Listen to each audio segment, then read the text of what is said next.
سے اللہ کی مدد انسان کو ملتی ہے وہ اخلاص ہے۔ جو لوگ ریاکاری کر رہے ہوتے ہیں وہ تو دولت اور شہرت کے راستے پہ ہوتے ہیں، اقتدار کے راستے پہ ہوتے ہیں، راہ خدا پہ تو ہوتے ہی نہیں۔ تو راہ خدا پہ جو لوگ ہوتے ہیں انہیں مدد نصیب ہوتی ہے۔ اس کے لیے اپنی نیتوں اور اپنے ارادوں کو ٹھیک رکھنا، اپنی نیتوں کا وضو رکھنا بڑا ضروری ہوتا ہے۔ جن لوگوں کے اندر اخلاص ہوتا ہے انہیں اللہ کی مدد ملتی ہے۔ جو ریاکار ہوتے ہیں، تصنع بناوٹ والے ہوتے ہیں، وہ تو صرف ماحول کے اندر اپنے حق میں رائے قائم کرنا چاہتے ہیں، ان کو مدد الہی کیسے ملے گی؟ چوتھی بات یہ ہے، نہ تم نے گھبرانا ہے، نہ غم زدہ ہونا ہے، غالب تم ہی آؤ گے۔ غلبہ تمہارے نصیب میں لکھا ہے، شرط صرف اتنی ہے، ان کنتم مومنین، اگر تم کامل مومن ہو تو۔ اگر تم مومن ہو تو غلبہ تمہیں ملے گا، فتح تمہیں ملے گی، مدد تمہاری کی جائے گی۔ شرط یہ ہے کہ تم کامل مومن۔ اور دوسرا فرمایا والذین جاہدوا فینا لنہدینہم سبلنا، جو لوگ ہمارے راستے میں جد و جہد کرتے ہیں ہم ضرور انہیں رستہ عطا فرما دیتے ہیں۔ ایک تو کامل ایمان انسان کے پاس ہو، دوسرا اس میں جد و جہد ہو، ہمت ہو، کام کرے، کوشش کرے، بڑی جلدی تھک نہ جائے، بڑی جلدی ہار نہ مان جائے، بڑی جلدی گھبرا نہ جائے، بڑی جلدی وہ فیصلے کرنے میں تیزی نہ دکھائے۔ اس کے مزاج کے اندر جد و جہد ہو، کوشش ہو۔ کہ مدد ملتی ہے نماز پڑھنے سے، اور مدد ملتی ہے صبر کرنے سے۔ جلد بازوں کو، بے صبروں کو، کم ہمتوں کو مدد نہیں ملتی۔ جو حکمت سے زیادہ جذباتیت کے قائل ہوں، تدبر اور فہم و فراست کی بجائے جلد بازی ان کا مزاج ہو، ان کو مدد کیسے ملے گی؟ آپ میں ٹھہراؤ ہو، حوصلہ ہو، صبر ہو تو اللہ کی مدد آ جاتی۔ قرآن مجید نے فرمایا یا ایھا الذین آمنوا استعینوا بالصبر والصلاۃ، اے ایمان والو صبر اور نماز سے مدد مانگو، یہ تمہارے مددگار ہیں۔ آپ نبی پاک علیہ السلام کی مقدس سیرت پاک کو دیکھیں، کوئی بھی وقت آیا تو حضور نے نماز پڑھی ہے۔ چاند گرہن ہو گیا، سورج گرہن ہو گیا، بارش نہیں ہوتی، زیادہ ہو رہی ہے، جنگیں ہو رہی ہیں، کوئی بھی موقع آیا ہے تو اللہ کے رسول نے مصلی بچھا لیا ہے۔ نفل پڑھیں، اللہ کے حضور حاضری دیں، محنت بھی کریں اور ساتھ نفل نماز ادا کریں اور صبر رکھیں۔ صبر تو اتنی بڑی نعمت ہے کہ ان اللہ مع الصابرین، صبر کرنے والوں کو نری مدد ہی نہیں ملتی، صبر کرنے والوں کو تو خدا ملتا ہے، اللہ صبر کرنے والوں کے ساتھ۔ تو یہ کام کریں گے تو اللہ کی مدد ملے گی۔ پھر اللہ کی رحمت اور مدد ملتی ہے ذکر کرنے والوں کو۔ حضور سید عالم علیہ السلام نے فرمایا جب لوگ ذکر کرنے کے لیے بیٹھتے ہیں تو اللہ کی رحمت انہیں گھیر لیتی ہے۔ پھر مدد ملتی ہے، رحم ہوتا ہے درود پاک پڑھنے والوں پر۔ ایک بار تو میرے محبوب پر درود پڑھ، تیرے اوپر 10 رحمتوں کا نزول کیا جائے گا۔ قانون خدا بندی یہ ہے کہ تو ایک بار محبوب پہ درود پڑھ، تیرے 10 گناہ معاف کر دیے جائیں گے، تیرے 10 درجے بلند کر دیے جائیں گے۔ تو پڑھیں درود، رحمت الہی میں نہا جائیں گے، اور پھر اللہ کی مدد ان لوگوں کو حاصل ہوتی ہے جو اللہ کی مخلوق پر رحم کرتے ہیں۔ مخلوق خدا پر جتنا دل بندے کا نرم ہوتا جائے، رحم والا ہوتا جائے، اتنی اسے اللہ کی مدد ملتی جاتی ہے۔ نبی پاک علیہ السلام نے فرمایا تم اللہ کی مخلوق پہ رحم کرو، اللہ تمہارے اوپر رحم فرمائے گا۔ اللہ تم پر رحم کرے گا، تم مخلوق خدا پہ رحم کرو۔ تو یہ چند چیزیں ہیں جن کی وجہ سے انسان کو اللہ کی مدد ملتی ہے۔ ان کو اپنایا جائے، ان کے مطابق اپنی زندگی کو ڈھالا جائے، مدد الہی نصیب ہو جائے گی۔ ایک چھوٹا سا پہلو دوسرا بھی آپ کی خدمت میں عرض کرنا ہے۔ جس طرح کچھ چیزوں سے اللہ کی مدد اور رحمت حاصل ہوتی ہے نا، اسی طرح کچھ کام کرنے سے اللہ ناراض ہو جاتا ہے، اس سے مدد الہی دور چلی جاتی۔ سب سے پہلی چیز یہ ہے کہ جب لوگ اللہ کی یاد سے منہ موڑتے ہیں نا، تو اللہ فرماتا ہے وَمَنْ أَعْرَضَ عَنْ ذِكْرِي فَإِنَّ لَهُ مَعِيشَةً ضَنْكًا، اگر تم میری یاد سے منہ موڑو گے تو میں تمہارے لیے زندگی تنگ کر دوں گا، تمہاری معیشت تنگ ہو جائے گی اگر تم نے میری یاد سے منہ پھیر لی۔ اللہ کے ذکر سے اور اس کی یاد سے منہ پھیر کر فقط اپنے بازو کی قوت پر بھروسہ کرنا یہ کوئی عقل مندی اور دانش مندی کی علامت نہیں ہے۔ دوسری بات یاد رکھیں، جو لوگ بے یقین ہوتے ہیں نا، یقین کی دولت جن کے پاس نہیں ہوتی ان کے پاس بھی اللہ کی مدد نہیں ہوتی۔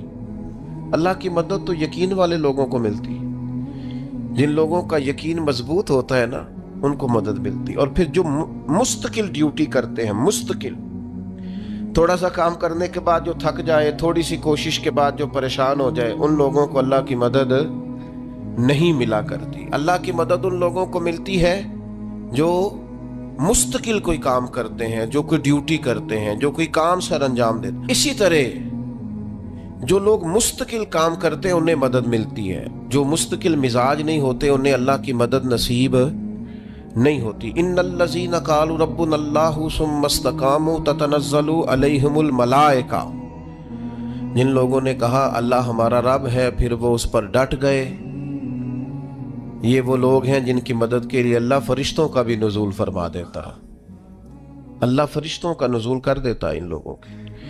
تو مستقل کام کرنے سے اللہ کی مدد ملتی ہے۔ تو جو لوگ مستقل مزاج نہیں ہوتے وہ اس سے معاذ اللہ محروم ہو جاتے ہیں۔ پھر ظلم سے اللہ کی مدد روٹ جاتی ہے، جب لوگ ظلم اور زیادتی کرتے ہیں پھر انہیں اللہ کی مدد نصیب نہیں ہوتی۔ کسی معاشرے میں بھی اگر ظلم عام ہو جاتا ہے تو وہاں سے رحمت الہی روٹ جاتی ہے۔ پھر اسی طریقے سے جو لوگ تسنع کرتے ہیں، ریاکاری کرتے ہیں، نبی کریم علیہ السلام نے فرمایا کہ اللہ قیامت کے دن کچھ لوگوں سے فرمائے گا ان سے جا کے اجر مانگو جنہیں دکھانے کے لیے تم نے عمل کیے تھے، میرے لیے تو کیے ہی نہیں، اللہ کی مدد روٹ گئی، ناراض ہو گئی۔ تو ایسے لوگوں سے بھی مدد الہی ناراض ہو جاتی ہے۔ پھر رزق حرام کہ جو لوگ عادی ہو جاتے ہیں حرام کے،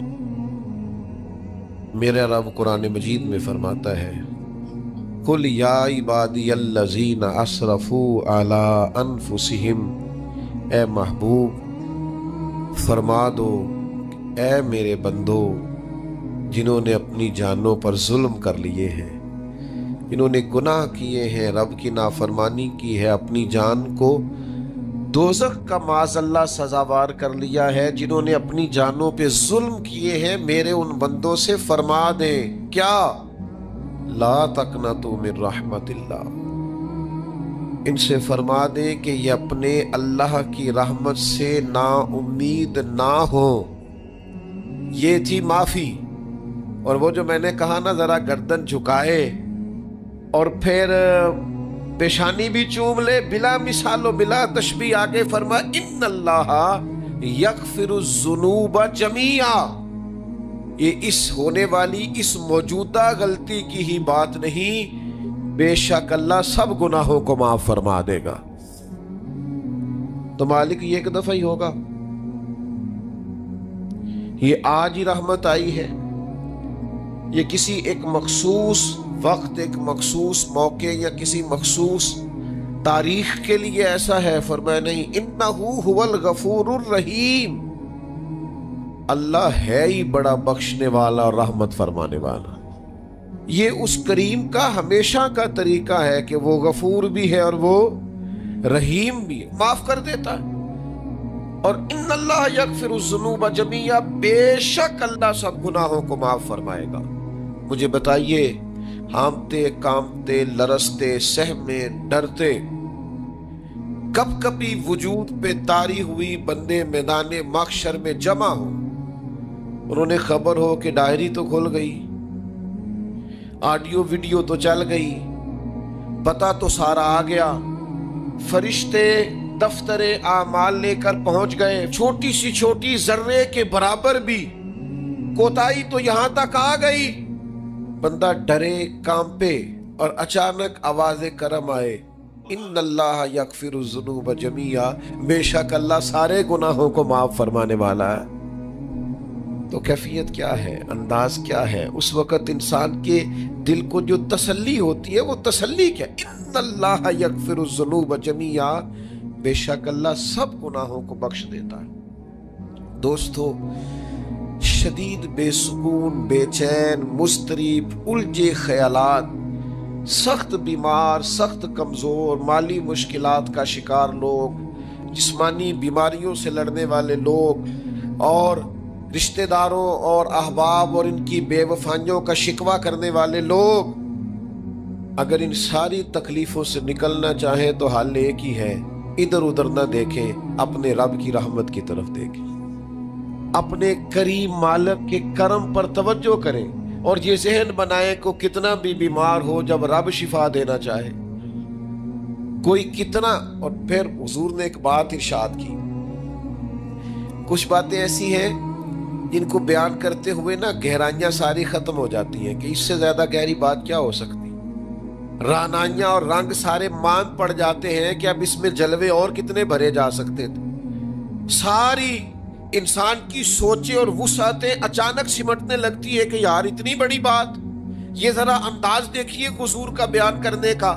نبی پاک علیہ السلام فرماتے ہیں جب قیامت والے دن اللہ ان لوگوں کو اجر عطا کرے گا نا جن پر دنیا میں مشکلات آتی رہی، تو فرمایا وہ لوگ سوچیں گے کہ یہ تو مشکلات تھوڑی تھی، کاش کبھی زیادہ آ جاتی نا، کاش ہمارے وجود کینچیوں سے کاٹ دیے جاتے۔ وہ لوگ سوچیں گے، اور وہ بھی سوچیں گے جن پر مشکلات نہیں آئی تھی کہ کاش کبھی ہم بھی اس چکی سے پس کے آتے نا۔ اس سے زیادہ بھی کوئی اجر ہو سکتا ہے کہ رب کہتا ہے ان اللہ مع الصابرین، جو مصیبت پہ صبر کر دے اللہ اس کے ساتھ ہے۔ معیت الہی اس شخص کو نصیب ہو رہی، رحمت خداوندی سے کبھی نظر نہ ہٹائیں۔ آتی رہتی ہیں مشکلات، آتے رہتے ہیں دکھ، ہو جاتی ہیں غلطیاں، کمزور ہے انسان، کر بیٹھتا ہے گناہ بھی، لیکن ایک گناہ میرا ماں پیو ویکھے، ایک گناہ میرا ماں پیو ویکھے تے دیوے دیس نکالا، تے لکھ گناہ میرا مولا ویکھے تے پردے پاون والا، ڈھال دیتا ہے رحمت کا پردہ، کرم ہو جاتا ہے۔ رحمت الہی سے کبھی توجہ نہ ہٹے، اپنے دل کو ٹھنڈا رکھنے کے لیے، طبیعت کو سکون میں رکھنے کے لیے رحمت۔ حضور علیہ السلام فرماتے ہیں بندے سے غلطی ہو جاتی ہے، پھر وہ اللہ کی بارگاہ میں توبہ کرتا ہے تو رب فرشتوں سے فرماتا ہے میرے بندے کو پتا ہے کہ میرے علاوہ معاف کرنے والا کوئی، تو دیکھو نا وہ آ گیا ہے۔ تو فرشتے اپنے مالک کی بات کی طرف متوجہ ہوتے ہیں تو رب فرماتا ہے گواہ ہو جاؤ میں نے اسے معاف کر دیا ہے۔ حضور فرماتے ہیں اس بندے سے پھر غلطی ہو جاتی، وہ پھر عرض کرتا ہے مالک بھول گیا تھا، غلطی ہو گئی، خطا ہو گئی، گناہ ہو گیا، تو اللہ فرماتا دیکھا نا میرے بندے کو پتا ہے میرے سوا معاف کرنے والا کوئی نہیں، تو جاؤ گواہ ہو جاؤ میں نے معاف کر دیا۔ حضور فرماتے ہیں تیسری بار پھر غلطی ہو جاتی، یہ پھر آ جاتا ہے، تسی تے میں دسو خان جڑا 3 واری آوے او دا علاج کی ہے؟ اسی کہنے ہیں تو باز آنا، کہنے ہیں کہ نہیں تو نے ٹھیک ہونا، تو نہیں ٹھیک ہو سکتا، تو نے نہیں باز آنا، تیرا علاج اب جا دوڑ جا، تیرا کوئی حل نہیں۔ حضور فرماتے ہیں 6 بار آ گیا، تیسری بار آ کے کہتا اللہ معاف کر دے، تو اللہ کہتا ہے پتہ نا میرے بندے کو میرے علاوہ معاف کرنے والا کوئی نہیں، گواہ ہو جاؤ میں نے اسے معاف کر دیا۔ گویا وہ جب جب آتا رہتا ہے رب تب تب اسے معاف فرماتا رہتا ہے۔ رحمت دا دریا الہی، یہ درویشوں نے جو باتیں کی ہیں بڑی سوچ سمجھ کے کی۔ رحمت دا دریا الہی، ہر دم رحمت دا دریا الہی ہر دم وگدا ہے۔ میں نے اگلا شعر نہیں پڑھنا، اتنا ہی میں ایک مصرے میں بات کرنی ہے صرف۔ رحمت دا دریا الہی، اگلا مصرا نہیں کہنا، اس کا معنی کیا ہے سمجھو۔ درویش کہتے ہیں ایسا نہیں ہوتا کہ کبھی کبھی رحمت ملتی ہے، ہر دم وگدا ہے تیرا۔ رحمت دا دریا الہی ہر دم ہر دم دم دم ہر دم وگدا تیرا، بس جے وچوں ایک قطرہ بخشے نا مینوں وی تے کام بن جاندا ہی۔ دم دم ہر دم سے بندے کو اللہ کی رحمت ملتی ہے، ہر وقت کرم ہوتا ہے، ہر وقت۔ اس کے لیے تو نہ کسی جگہ کی پابندی ہے، نہ وقت کی پابندی ہے، نہ یہ ہے کہ وہ اس وقت میسر ہے اور معاذ اللہ اس وقت میسر نہیں، نہ اسے اونگ آتی ہے نہ نیند آتی ہے۔ صبح بھی کرم، شام بھی کرم، وہ ہر وقت رحم ہی رحم فرماتا ہے۔ اور حضور فرماتے ہیں جب اس نے مخلوق بنائی تھی نا، اسی وقت اس نے اپنے عرش پہ لکھ دیا تھا، لوگوں میرا غضب زیادہ نہیں، میری رحمت ہی زیادہ ہے۔ جس نے بنانے سے پہلے کہا تھا، بنانے سے کروں شکر کتنا اور فخر کتنا کروں، تیرے کرم نے مجھے فائز المرام کیا اور بنا کے سید عالم کا امتی مجھ کو گناہ سے پہلے ہی بخشش کا انتظام کیا۔ جب حضور کا امتی بنایا تھا نا تو گناہ تو بعد میں کرنے تھے نا، امتی بنا کے بخشش کا بندوبست پہلے کر دیا ہے۔ بخشش کا بندوبست میں زیادہ نہیں کھول سکتا اس بات کو، غلطی بعد میں ہونی ہے، بخشش کا بندوبست پہلے۔ اور حضور فرماتے رب نے مخلوق بنائی تو یہ لکھ دیا کہ لوگوں یاد رکھنا غضب زیادہ نہیں ہے، رحمت ہی، تمہیں کرم ہی زیادہ ملے گا۔ اچھا حضور نا کئی طریقوں سے اس رحمت کو بیان کرتے ہیں، کئی زاویوں سے، کئی مختلف انداز سے اللہ کے کرم کو لوگوں کے سامنے اجاگر کرتے ہیں۔ حضور علیہ السلام کے سامنے نا ایک جنگ کا موقع تھا تو ایک عورت کا بچہ گم ہو گیا۔ یہ نا ساری گھنٹیاں بچ جاتی ہیں اگر کوئی بچہ گم ہو جائے، جتنی گھنٹیاں ہوتی ہیں نا، دل کی بھی، روح کی بھی، کانوں کی بھی، ساری گھنٹیاں ہی، مطلب آپ فوری طور پر جو لٹک جاتے ہیں نا زمین آسمان کے بیچ کے، بچہ بڑی دیر سے بیل ہی نہیں رہا، وہ جو ایک وقت ہوتا ہے نا وہ پل صراط پہ گزرتا ہے۔ یہ آسان ڈاکٹر کہہ دینا رپورٹ کرا لو مجھے فلانے سخت موذی مرض کا ڈر ہے، تو وہ رپورٹ کرانے کے بعد جو اس کے نتیجے کا انتظار ہوتا ہے نا، وہ جو کرب ہوتا ہے وہ خطرناک ہوتا ہے۔ آپ بات کو سمجھیں، انسان کو محسوس ہو کہ میرے جگر کا پارا، میرا ٹکڑا، میرا بیٹا مل نہیں رہا، تو کیفیات کا رنگ اور ہو جاتا ہے۔ یہ ایک وارفتگی ہے نا، بچے کے ساتھ پیار ہے۔ ایک جنگ کا موقع تھا، نبی کریم صلی اللہ تعالی علیہ وسلم تشریف فرما ہے، ایک عورت کا بچہ گم ہو گیا۔ وہ بڑی بے چین ہے، بڑی نڈھال ہے، بڑے کرب میں ہے، تڑپتی ہے، کبھی ادھر بھاگتی، کبھی ادھر بھاگتی، کبھی اس سے پوچھتی، کبھی اس سے سوال کرتی، تلاش رہی ہے اپنے بچے کو۔ تو یہ سارا منظر، یہ ساری تصویر لوگوں کی آنکھوں کے سامنے، تو اس کرب کو ہر شخص محسوس کر رہا تھا، اس کی کیفیت کو ہر آدمی اپنی آنکھوں سے دیکھ رہا تھا۔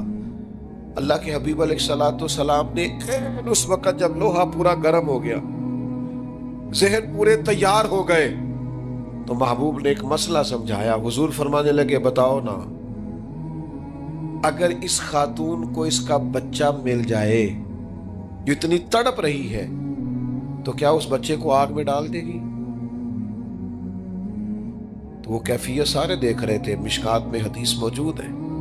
عرض کی یا رسول اللہ، سوال ہی نہیں پیدا ہوتا، اس کا جو درد ہے، اس کی جو تڑپ ہے، اس کی جو کیفیت ہے، وہ تو کچھ اور پتا دیتی ہے۔ تھوڑی دیر کے لیے بچھڑ گیا ہے تو اتنی تکلیف میں ہے، تو کجا یہ کہ وہ آگ میں جلا دے۔ جب ذہن یہاں تک تیار ہو گئے، لوگوں کا ذہن یہاں تک تیار ہو گیا، تو اب میرے کریم محبوب کی آنکھوں میں آنسو آئے۔ اب حضور نے رحمت الہی کا جھونکا لوگوں کو دیا۔